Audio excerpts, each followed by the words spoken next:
So this is going to be a little interesting. I'm trying wine today, which uh, I've had some wine before. I'm a red wine person. That's what I mostly enjoy. But what's different about these is that these are like a flavored wine. And before I go into what exactly they are, I kind of wanted to talk about ABC stores here in Virginia. I know it's different in other parts of the world and other parts of the United States, but here in Virginia, if you go into a gas station or a supermarket, you can only buy beer and wine. If you're looking for hard liquors like vodka or rum or whiskey, you have to go to an ABC store, alcoholic beverage. I forget the name. I forget the what the acronym is, but there are ABC stores here in Virginia. That's where you have to go to get your liquor. And doing some research on this, it's something that dates back to, I guess, just after Prohibition ended. Anything that is distilled and has a higher ABV, it has to be distributed or sold through government approved businesses or government approved stores. Whereas lower ABV things like wines and beers that are not distilled and have lower ethanol can be sold in grocery stores and 7-Elevens and other gas stations. The reason I bring all this up is because these wines that I have today are designed and I guess are supposed to taste like different kinds of alcohol. So, like, I walked into 7-Eleven and I thought maybe, I see these bottles and I'm thinking maybe the laws have laxed up a bit. Maybe they're allowing harder liquors to be sold in smaller bottles at other retail stores. Turns out, no. What this is these are grape wines, which they're very proud to point out on the front. They specify grape wine, which I guess is different just to say that it's not a honey wine or a rice wine or something like that. It is a grape wine with natural flavorings. So again, I'm going to have to assume that these are supposed to taste like hard liquors, but they are in fact grape wines coming in at a much lower alcohol. So for instance, I'm seeing a lot of these are coming in around 19 to 20%. Which if you go and look at a bottle of rum or vodka, that's going to be coming in those are pretty light. So, just being brave, I'm just going to crack these open and try them out, see how it goes. I might run back out later and grab some sort of mixer to see if maybe these mix in. But I'm going to start with Strosky, maybe? I'm going to assume based off of the name and the label, this is supposed to be vodka. Vodka is not my favorite liquor. I generally try to avoid it, especially if I have a drink with vodka in it. I prefer that it doesn't taste like vodka. So this could be interesting.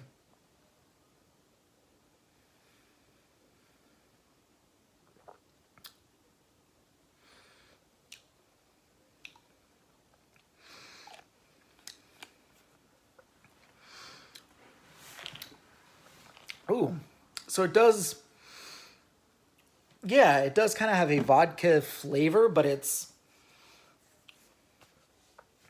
doesn't burn as much as a cheap vodka would.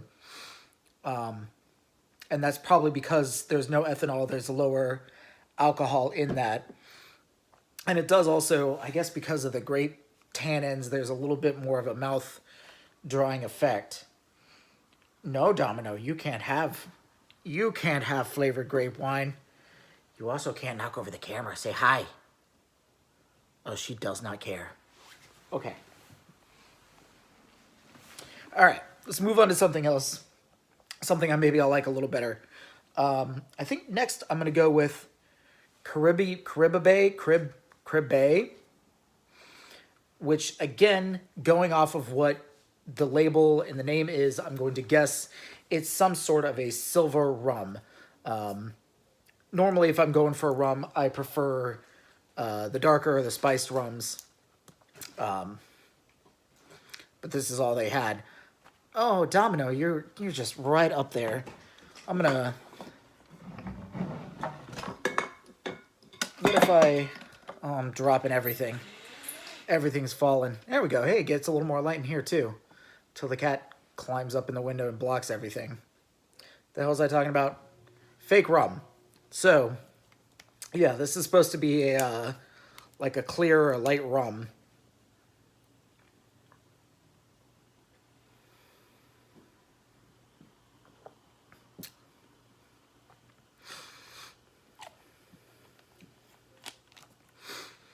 Again, yeah, the flavors are kind of there. It is reminiscent of a rum, just very light. And again, there's like a mouth drying effect. It's very odd. So I don't know. It's weird. We'll just move on to the next one, Veracruz, which I'm going to guess is like a silver tequila. Now, tequila I've never really had a problem with, mostly because when I drink it, I do drink it in moderation. But again, I think normally when I do tequila, I do like a darker one. But let's see. So far, the flavors have been there. The flavors have been right. There's just, it's just slightly off. So let's see. Let's see if they've done tequila right.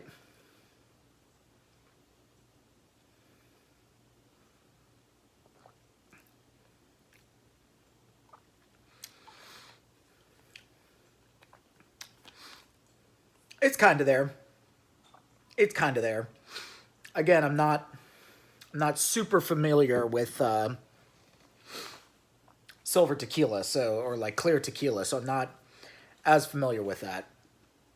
Now, all these have been kind of interesting, and I'm sure, if you like straight vodka, if you like straight tequila, you'll enjoy them. But there's one that really piqued my interest, and I'm hoping this is going to be the best out of all of them. It's called Flashpoint, which the name doesn't give me much to work off of, but the look of it and the label going on here, I can only assume it is a cinnamon whiskey. So I like whiskey. I like cinnamon. I do like cinnamon whiskey. If I'm going to have that, I prefer going with like a Jack Daniel's cinnamon as opposed to Fireball. But let's see. Oh, and it smells just like a Fireball.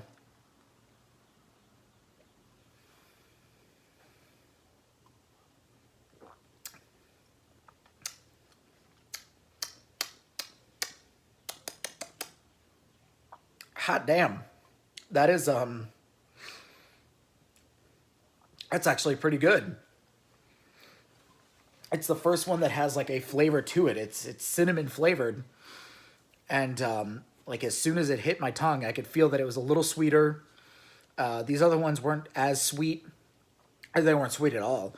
I feel like maybe the rum or maybe even the tequila could have used a little sweetness in it. This is definitely sweet, and it's definitely got a cinnamon taste to it.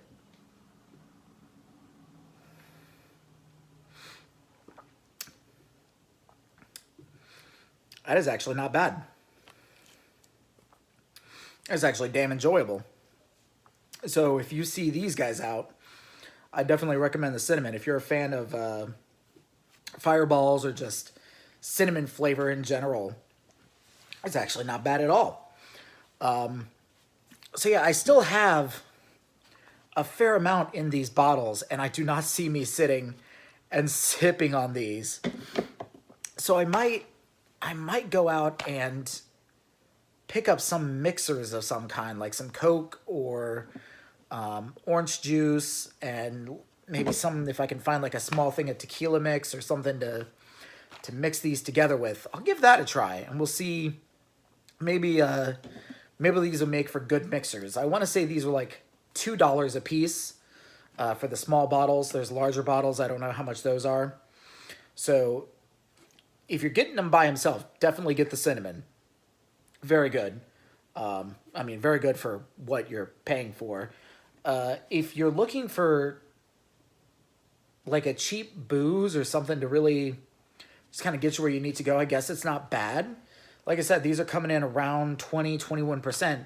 So, you know, you drink the bottle, you're getting a good buzz. Flavor-wise, I can't really endorse those.